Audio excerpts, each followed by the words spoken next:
तो सब लोग खुश होंगे, ज़िंदगी को एंजॉय कर रहे होंगे। आप लोगों की खिदमत में एक बार फिर हाजिर हूँ, आप लोगों का केमिस्ट्री टीचर सरदार खान, एक छोटे से और बहुत ही लॉजिकल टॉपिक के साथ। टॉपिक ये है कि why do atoms form a chemical bound. Atoms जो है केमिकल बाउंड क्यों बनाते हैं। बहुत सारी रीजंस आप लोग जानते होंगे, लेकिन केमिस्ट्री में याद रखिए हमेशा एक्सेप्शनल केसेस होती हैं। अगर आपने ये सीखा है कि अपना ऑक्टेट और डुप्लेट कंप्लीट करने के लिए या अपने आप को नोबल गैस की तरह बनाने के लिए, तो ऐसा नहीं है। हाँ, अक्सर अवकात ऐसा है, लेकिन एक्सेप्शनल केसेस ज़रूर है। वीडियो देखें, मज़ा आएगा, यकीन माने। बहुत सारी चीज़ें आप लोग जानते होंगे और बहुत सारी चीज़ें न्यू जो है वो आप लोगों को सीखने को मिलेगी, जो कि आप लोगों ने शायद सही नहीं सीखा हो। बहरहाल, मैंने लिखा है atoms form a chemical bound due to the following reasons. नीचे दिए गए रीजंस की वजह से एटम जो है वो केमिकल बाउंड बना लेते हैं। पहली रीजन है टू कंप्लीट देयर ऑक्टेट और डुप्लेट, ताकि अपने कौन सी चीज पूरी कर सके। ऑक्टेट, ऑक्टेट से मुराद ये है आखिरी शेल में 8 इलेक्ट्रॉन पूरे करना। कोई भी एटम जब आखिरी शेल में 8 इलेक्ट्रॉन पूरे कर लेता है वो हो जाता है स्टेबल। इसको हम लोग कहते हैं ऑक्टेट या ऑक्टेट रूल कहते हैं, ठीक है। और डुप्लेट, डुप्लेट से फिर मुराद ये है कि आखिरी शेल में कितने इलेक्ट्रॉन्स पूरे करना, 2 इलेक्ट्रॉन्स पूरे करना। 2 इलेक्ट्रॉन्स वाला बिस्टेबल आखिरी शेल में, टोटल इलेक्ट्रॉन नहीं, आखिरी शेल में 2 इलेक्ट्रॉन रखने वाला बिस्टेबल और 8 इलेक्ट्रॉन रखने वाला बिस्टेबल। कैसे, जरा देखिए। हाइड्रोजन, आप लोग जानते हो कि हाइड्रोजन हमारे पास पहला ही एलिमेंट है पीरियोडिक टेबल में। तो हाइड्रोजन के पास एक ही इलेक्ट्रॉन होता है, ठीक है। हाइड्रोजन का एटॉमिक नंबर 1 है, तो एटॉमिक नंबर 1 है, इसका मतलब ये है इसके अंदर इलेक्ट्रॉन भी एक है। जब इलेक्ट्रॉन एक है, first S one, first S one मतलब एक ही इलेक्ट्रॉन होता है। अब रूल क्या कहता है, या तो आखिरी शेल में 8 होने चाहिए या कितने होने चाहिए, 2 होनी चाहिए। अब हाइड्रोजन 8 तो बिल्कुल पूरे नहीं कर सकता, 2 पूरे कर सकता है। अब इसके आखिरी शेल में एक एक इलेक्ट्रॉन है, ठीक है। अब क्या होगा, ये दोनों हाइड्रोजन जब आपस में कंबाइन हो जाएंगे, इलेक्ट्रॉन को शेयर करेंगे। अब पहले वाले हाइड्रोजन के पास भी कितने इलेक्ट्रॉन्स है, पहले वाले के पास भी 2 है, क्योंकि ये शेयर हो चुके हैं। शेयर का मतलब ये दोनों में शुमार होंगे। मतलब हाइड्रोजन ने कौन सा रूल फॉलो किया या कितने इलेक्ट्रॉन पूरे किए, 2 या 8, 2।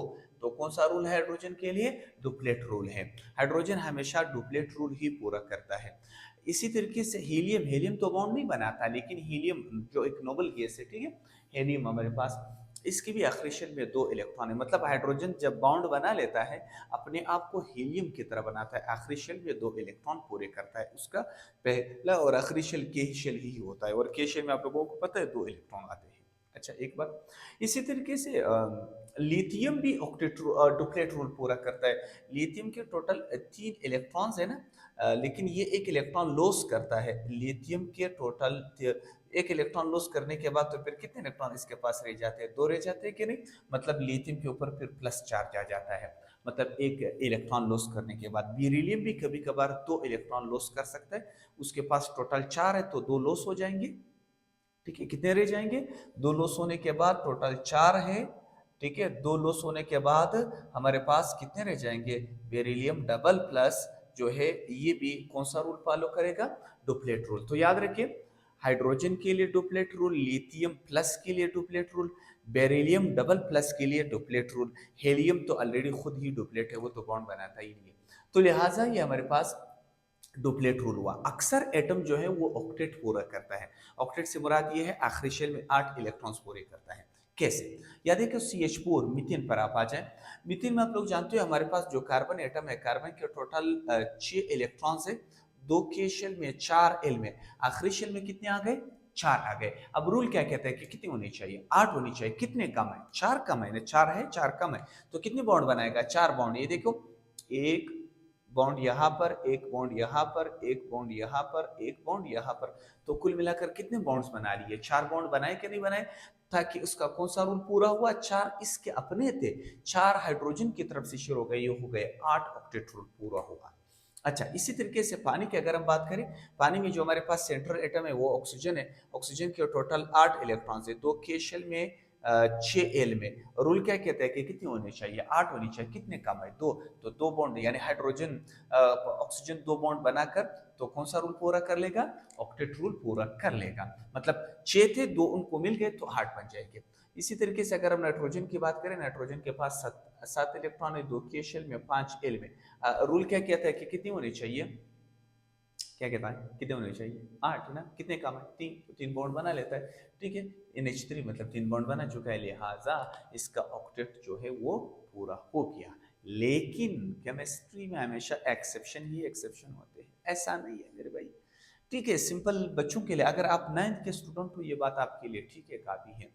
लेकिन अगर आप FSC के स्टूडेंट है या एंट्री टेस्ट के स्टूडेंट है या हायर लेवल के स्टूडेंट है तो ये बातें बच्चों के लिए होती है। आप आ जाए थोड़ा सा नीचे एग्जांपल्स पर। बट एक्सेप्शनल केसेस जो ऑक्टेट पूरा ही नहीं करा मेरे भाई, BF3 की बात करें, बोरोन के फ्लोराइड या एल्यूमिनियम के फ्लोराइड या क्लोराइड्स मतलब हेलाइड्स, ये हमारे पास ऑक्टेट पूरा नहीं कर रहा मेरे भाई। इनके आखिरी शेल में 6 इलेक्ट्रॉन आ जाते हैं, बाउंड बनाने के बाद भी 6 इलेक्ट्रॉन आ जाते हैं। मसलन अगर मैं BF3 की बात करूं, देखें BF3 बोरोन ट्राइफ्लोराइड। अब क्या ख्याल है, बोरोन के टोटल 5 इलेक्ट्रॉन्स है, टोटल कितने इलेक्ट्रॉन्स है, 5 है क्या नहीं है। अच्छा, 2 के शेल में 3 एल में, आखिरी शेल में कितने हैं, 3 आ गए। ठीक है, रूल क्या कहता है कि कितनी होनी चाहिए, 8 होनी चाहिए ना। तो बी के साथ कितने एफ है, 3 एफ है, 1 2 3, 3 आप फ्लोरीन शेयर कर लेगा। देखो तसल्ली से देखें, बोरोन के पास तो आखिरी शेल में कितने इलेक्ट्रॉन थे, 3, 3 फ्लोरीन शेयर के ये हो गए 6, 8 कहाँ पूरा हो गए, तो लिहाजा यहाँ पर ऑक्टेट पूरा नहीं हो रहा। अगर आप एल्यूमिनियम की बात करें, समझ लो मेरे पास है एल्यूमिनियम ट्राइक्लोराइड। ठीक है, एल्यूमिनियम ट्राइक्लोराइड। अब एल्यूमिनियम दरमियान में लगा लेते हैं, इसके साथ कितने क्लोरीन लगा ले या फ्लोरीन लगा ले वो फर्क नहीं पड़ता, फिर भी इसका ऑक्टेट जो है वो पूरा नहीं हो रहा। ये देखिए, एल्यूमिनियम के टोटल 13 इलेक्ट्रॉन्स है कि नहीं है, 2 के शेल में 8 एल में, ये हो गए 10 और 3 एम है, आखिरी शेल में कितने हैं, 3 है। तो 3 बॉन्ड बनाने के बाद कितने हो जाएंगे, 6 हो जाएंगे, 8 थोड़ी पूरे हो गए। ऑक्टेट रूल हर जगह पर अप्लाई नहीं होता, ऑक्टेट रूल हर जगह पर अप्लाई नहीं होता। हर ये तमाम ऐसे कंपाउंड जिनके ऊपर ऑक्टेट रूल यानी ये हमेशा 6 इलेक्ट्रॉन पूरे करते हैं। और दिलचस्प बात तो ये है कि ये आप लोगों को थोड़ा सा बता दो, ये वाले कंपाउंड देख रहे हो, ये ऑक्टेट से ऊपर जाते हैं, मतलब 8 इलेक्ट्रॉन से ज्यादा इलेक्ट्रॉन रख लेते हैं, 8 इलेक्ट्रॉन से ज्यादा इलेक्ट्रॉन रख सकते हैं। मसलन PCl5 की अगर हम बात करें, ठीक है, पी हमारे पास जो फास्फोरस एटम है, इसके साथ कितने क्लोरीन आ गए, 5 chlorine. For example 1 chlorine, 2 chlorine. Structure तो इस तरह नहीं है, सिर्फ समझाने के लिए, वैसे स्ट्रक्चर उसका अलग बनेगा। ठीक है, स्ट्रक्चर पर हम लोग अलग से थ्योरी पढ़ेंगे, विस्पर थ्योरी, जो हमें स्ट्रक्चर सिखाएगी कैसे ज्योमेट्रीज कैसे बनती है, फलाना फलाना। खैर, अब देखो फ्लोरीन के अगर मैं फास्फोरस की अगर बात करूं, फास्फोरस के टोटल 15 इलेक्ट्रॉन्स है। ठीक है, 2 के शेल में 8 एल में, ठीक है, 2 और 8 10, 5 एम में, आखिरी शेल में कितने हैं, 5 है। रूल क्या कहता है कि कितने होने चाहिए, 8 होनी चाहिए। कितने कम है, 3 कम है। लेकिन अब इसने कितने बॉन्ड बनाए हैं, ये देखो 1 2 3 4 5, 5 उसके अपने थे, 5 और मिल गए, कितने हो गए, 10। ऑक्टेट रूल कहाँ गया भाई, ऑक्टेट बढ़ गया भाई। ठीक है, 10 हो गए, हर जगह पर ऑक्टेट रूल पूरा नहीं हो रहा। मसलन SO3 की अगर हम बात करें, सल्फर ट्राइऑक्साइड की, देखिए सल्फर ट्राइऑक्साइड का स्ट्रक्चर कुछ है, ये देखिए, ये ट्रिपल बॉन्ड, यहाँ पर दूसरा डबल बॉन्ड, सॉरी, यहाँ पर भी डबल बॉन्ड। अब सल्फर के टोटल आप लोगों को पता है 16 इलेक्ट्रॉन्स है, 2 के शेल में 8 एल में, और 2 और 8 ये हो गए 10, 6 एम में, आखिरी शेल में कितने चाहिए, रूल क्या कहते हैं कि कितने होने चाहिए, 8। 2 कम है ना, लेकिन इसने कितने बॉन्ड बनाए पता है, 1 2 3 4 5 6, 6 बॉन्ड बने, 6 अपने थे, 6 और मिल गए, कितने हो गए, 12। 12 ऑक्टेट रूल कहाँ गया, बढ़ गया भाई। ये ऑक्टेट रूल का जो कंसेप्ट था वो लिविस लेकर आए थे। ठीक है, लिविस स्ट्रक्चर आप लोग जानते होंगे। लेकिन लिविस को यह बात समझ में आई थी कि जो ऑक्टेट रूल है वो सेंट्रल एटम के ऊपर अप्लाई नहीं होता, मतलब अक्सर औकात अप्लाई होता है सराउंडिंग एटम के लिए, ऑक्टेट पूरा करना लाजमी है। लेकिन जो सेंट्रल एटम है, लिविस स्ट्रक्चर पर मैं अलग से वीडियो बनाऊंगा, जो सेंट्रल एटम है, सेंटर में है, ये कभी कभार ऑक्टेट से कम हो जाते हैं, कभी कभार ऑक्टेट से ज़्यादा हो जाते हैं। अक्सर औकात उसके ऊपर ऑक्टेट अप्लाई होता है, लेकिन अभी मैंने बहुत सारे एग्जांपल दिए जो ऑक्टेट से कम आ रहे हैं, और बहुत सारे ऐसे एग्जांपल है जो ऑक्टेट से ज़्यादा हो रहा है। उम्मीद है ये बातें आप लोगों को समझ में आ रही होगी, खासकर एंट्री टेस्ट के स्टूडेंट्स और पीसी के स्टूडेंट्स मेरी बात समझ रहे होंगे। अच्छा, इसके बाद to attend the electronic configuration of nearest noble gases, यानी अपने आप को कोई भी एटम बाउंड इसलिए बनाता है, एक रूल तो एक बात तो ये थी कि ऑक्टेट और डुप्लेट पूरा कर सके। दूसरी बात ये थी कि मतलब अपने आप को नोबल गैस की तरह बना सके, करीब करीब नोबल गैस की तरह। मसलन हाइड्रोजन है ना, हाइड्रोजन के पास एक इलेक्ट्रॉन है। अब कोई ऐसा नोबल गैस जो हाइड्रोजन के करीब हो, देखो हीलियम करीब है क्योंकि हाइड्रोजन हीलियम के पास 2 इलेक्ट्रॉन है। अब हाइड्रोजन एक बाउंड बनाकर 2 इलेक्ट्रॉन बना लेता है, तो मतलब अपने आप को हीलियम की तरह बनाएगा। यहाँ पर मैंने एग्जांपल दिया, मसलन अगर हम लोग Na की बात करें, Na के एटॉमिक नंबर 11 है, मतलब प्रोटॉन की तादाद 11 है। जब प्रोटॉन 11 है तो इलेक्ट्रॉन भी तो 11 होंगे। ये तो हमारे मामा ने बताया था रदरफोर्ड ने कि किसी भी एटम में इलेक्ट्रॉन और प्रोटॉन की तादाद हमेशा बराबर होती है। अच्छा, जब 11 इलेक्ट्रॉन है सो दो के शेल में 8 एल में 2 और 8 हो गए 10, एक एम में, मतलब आखिरी शेल में एक इलेक्ट्रॉन पड़ा। ये अगर हम लोग इलेक्ट्रॉनिक कॉन्फ़िगरेशन की बात करें, first S2, second P6, third S1, total 11 electron है। लेकिन 11 वाला स्टेबल नहीं होता। नोबल गैस की तरफ देखो, कौन सा नोबल गैस उसके करीब तरफ होता है, 11 के करीब तो 10 होता है। तो फिर क्या होगा, ये जो हमारे पास हीलियम है, सॉरी वो सोडियम है, सोडियम एक इलेक्ट्रॉन को क्या कर देगा, लॉस कर देगा। प्लस आ जाएगा, प्लस का मतलब तो जानते हो, एक इलेक्ट्रॉन लॉस कर देगा। सो 2 8, यहाँ पर ऑक्टेट भी पूरा हुआ और साथ ही वो भी लॉस हो गए, एक इलेक्ट्रॉन लॉस हुआ और अपने आप को किस तरह बना लिया, 2 8 हो गए 10, मतलब किसकी तरह बन गया, न्यून की तरह बन गया। इसके इलेक्ट्रॉनिक, और ये इलेक्ट्रॉनिक कॉन्फ़िगरेशन न्यून की है। फर्स्ट S2, सेकंड P6, ये इलेक्ट्रॉनिक कॉन्फ़िगरेशन की चीज की है, न्यून की है। इसी तरीके से बिलफर्ज हमारे पास क्लोरीन है, क्लोरीन के पास कितने इलेक्ट्रॉन है, 17। कौन से नोबल गैस के करीब है भाई, नियोन या आर्गन, आर्गन 18 है, ये 17 है, एक कम है। तो first S2, second P6, third P5, लेकिन P में तो 6 इलेक्ट्रॉन होनी चाहिए। अब क्या होगा, ये एक इलेक्ट्रॉन गेन कर लेगा सोडियम से, तो कितने इलेक्ट्रॉन हो जाएंगे इसके आखिरी शेल में, 8 हो जाएंगे कि नहीं, 2 8 8, मतलब आखिरी शेल में 8 इलेक्ट्रॉन, ऑक्टेट भी पूरा हुआ और साथ ही अल्लाह का भला करे अपने आप को आर्गन की तरह बना लिया। ये मैं तेज तेजी इसलिए समझा रहा हूँ, ये चीजें आप लोग ऑलरेडी जानते हो। असल बात क्या है, एक्सेप्शनल केसेस। ये किसने कहा कि नोबल केसेस बाउंड नहीं बनाते, नोबल केसेस, नोबल, ये देखो नोबल केस, जीनोन जानते हो, जीनोन XE, जीनोन मेरे भाई, जीनोन जो है वो बाउंड ही बाउंड बनाता है। ये देखो जीनोन XeF2, जीनोन डाइफ्लोराइड, ठीक है, जेनोन टेट्राफ्लोराइड, जेनोन हेक्साफ्लोराइड। अभी क्या ख्याल है भाई, किधर गया, यहाँ पर नो ऑक्टेट फॉलो हो रहा है, नोबल गैसेस भी बॉन्ड बना सकते हैं मेरे भाई, नोबल गैसेस भी बॉन्ड बना सकते हैं। खासकर जेनोन के बहुत सारे कंपाउंड है, ऑक्सीजन के साथ भी है जेनोन के कंपाउंड्स, और साथ ही फ्लोरीन के साथ भी है, फ्लोरीन और ऑक्सीजन दोनों के साथ भी है, मतलब दोनों एक साथ है। ये देखो हमारे पास xenon trioxide, xenon tetra, sorry penta oxide.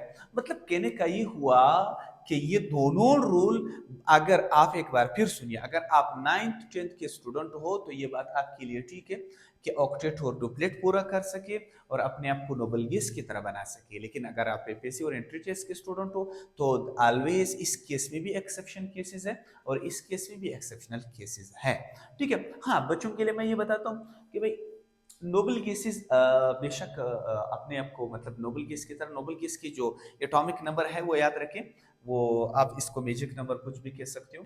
इस तरीके से आप याद कर सकते हो, 88, ठीक है, 88, 18, ठीक है, 18, 32, इस तरीके से आप याद करें। ये क्या मतलब है, 88, 18, मतलब पहले का एटॉमिक नंबर कितना है, 2 है, 2 में 8 जमा करो 10, 10 में 8 जमा करो 18, 18 में 18 जमा करो 36, 36 में 18 जमा करो 54, 54 में 32 जमा करो 86। ये नंबर अगर कोई एटम रखता है, मतलब आखिरी शेल में, या टोटल नंबर ऑफ इलेक्ट्रॉन्स, ये टोटल नंबर ऑफ इलेक्ट्रॉन्स है, ठीक है। गलती मत करना, कुछ स्टूडेंट्स यहाँ पर गलत हो जाते हैं, सर 10 वाला स्टेबल है कि 8 वाला स्टेबल है। अब आपने देखना है टोटल की बात हो रही है या आखिरी शेल की बात हो रही है। आखिरी शेल में 8 हो तो स्टेबल, टोटल 10 हो तो स्टेबल, ठीक है। टोटल की बात ये है, टोटल इलेक्ट्रॉन्स की बात ये है, नोबल केसेस वाली बात, और आखिरी शेल में 8 इलेक्ट्रॉन, लेकिन एक्सेप्शनल केसेस लाजमी तौर पर याद रखें। सर ये तो दोनों रूल फेल हो गए, अब क्या करेंगे, ठीक है। असल रीजन कुछ और है भाई, एटम बाउंड क्यों बनाते हैं, लास्ट और इंपॉर्टेंट रीजन ये मैं मिटा रहा हूँ, मेरे आप लोग नोट कर रहे होंगे, ठीक है, मिटा रहा हूँ, नोट किया होगा आप लोगों ने। असल रीजन कुछ और है मेरे भाई। असल रीजन जो सब एटमों के ऊपर अप्लाई होता है, ये तो कुछ एटम्स के ऊपर अप्लाई होता है, कुछ के ऊपर अप्लाई होता ही नहीं है। ठीक है, तो फिर तो मसला है भाई। केमिस्ट्री का तो यही मसला है, हर जगह पर ये लोग एक्सेप्शनल केसेस रखते हैं, एक्सेप्शनल एक्सेप्शनल केसेस। ठीक है, लिविस मामा भी मैंने कहा समझ गए थे कि भाई ये जो मैं कुछ कह रहा हूँ ये हर जगह पे ठीक नहीं हो रहा। लास्ट इंपॉर्टेंट बात क्या है पता है? अच्छा, असल बात ये है, टू ये इसके लास्ट इंपॉर्टेंट रीजन है, to decrease to decrease their potential energy. Potential energy कि अपनी कौन सी एनर्जी को डिक्रीज करे? पोटेंशियल एनर्जी को डिक्रीज करे, पीई को। असल रीजन ये है जो कि तमाम एटम के ऊपर अप्लाई होता है। याद रखिए मेरे भाई, एटम दो स्टेट्स में हो सकते हैं। एक हमारे पास होता है आइसोलेटेड स्टेट। कौन सा स्टेट? आइसोलेटेड। आइसोलेटेड का मतलब ये है कि ये अकेला हो। ठीक है, आइसोलेटेड स्टेट में होता है एटम, आइसोलेटेड स्टेट में होता है।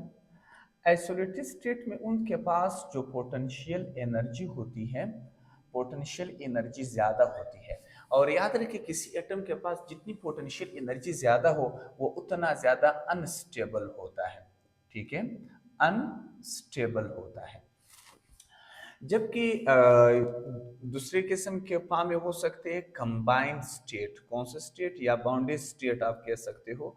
कंबाइंड स्टेट मतलब बाउंड बनाने के बाद, बाउंड बनाने के बाद उनकी पोटेंशियल एनर्जी डिक्रीज कर जाती है। और ये मैं आयोनिक बॉन्ड में समझा चुका हूँ कि कैसे डिक्रीज हो जाती है। अगर आपको ये बात समझ में आई है कि कैसे डिक्रीज हो जाती है, बहुत अच्छी बात है, नहीं तो सर्च कर ले ionic bond by Sardar Khan, तो आपको यह मिलेगा कि भाई एनर्जी कैसे डिक्रीज हो जाती है बाउंड बनाने के बाद। कंबाइंड स्टेट में ये क्या हो जाता है? एनर्जी डिक्रीज होने के बाद ये क्या बन जाते हैं? स्टेबल बन जाते हैं। ठीक है, इसको समझने के लिए हम लोगों ने एक ग्राफ बनाना होगा, फिर आप लोगों को ये कहानी जो है वो समझ में आ जाएगी। ये देखिए, समझ लो ये मेरे पास एक छोटा मोटा सा ग्राफ है। इस ग्राफ की मदद से हम लोग क्या समझते हैं, यहाँ पर हमारे पास रेडियस है।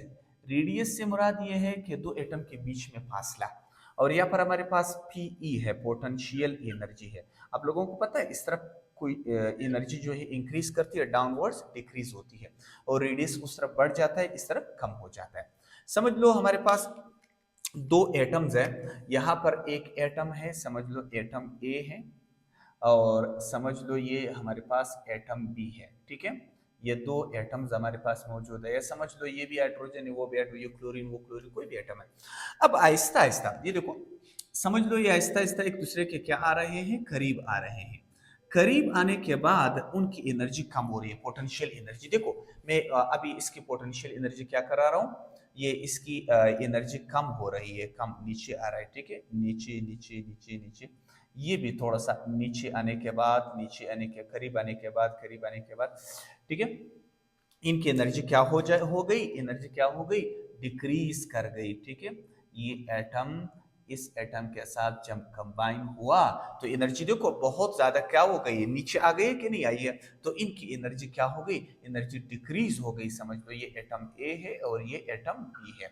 तो असल रीजन ये है एटम के, इसको कहते हैं इक्विलिब्रियम स्टेट या रेडियस स्टेट। मतलब असल रीजन ये है कि एटम बाउंड क्यों बनाते हैं? बाउंड बनाने के बाद उनकी पोटेंशियल एनर्जी डिक्रीज कर जाती है। वो ऑक्टेट और डुप्लेट रूल या नोबल गैस की तरह बनना वो हर एलिमेंट के ऊपर अप्लाई नहीं होता। असल बात यह है कोई भी एटम आइसोलेटेड स्टेट में ज्यादा एनर्जी रखता है। ज्यादा एनर्जी मतलब वो अनस्टेबल है। बाउंड बनाने के बाद उसकी एनर्जी डिक्रीज कर जाती है, पोटेंशियल एनर्जी। तो वो जितनी एनर्जी कम होगी उतना वो ज्यादा स्टेबल होगा, जितनी एनर्जी ज्यादा होगी उतना वो ज्यादा अनस्टेबल होगा। तो ये थे एटम के बाउंड बनाने का रीजन। एक ही इंपॉर्टेंट रीजन याद रखे, to lower their potential energy. Thank you.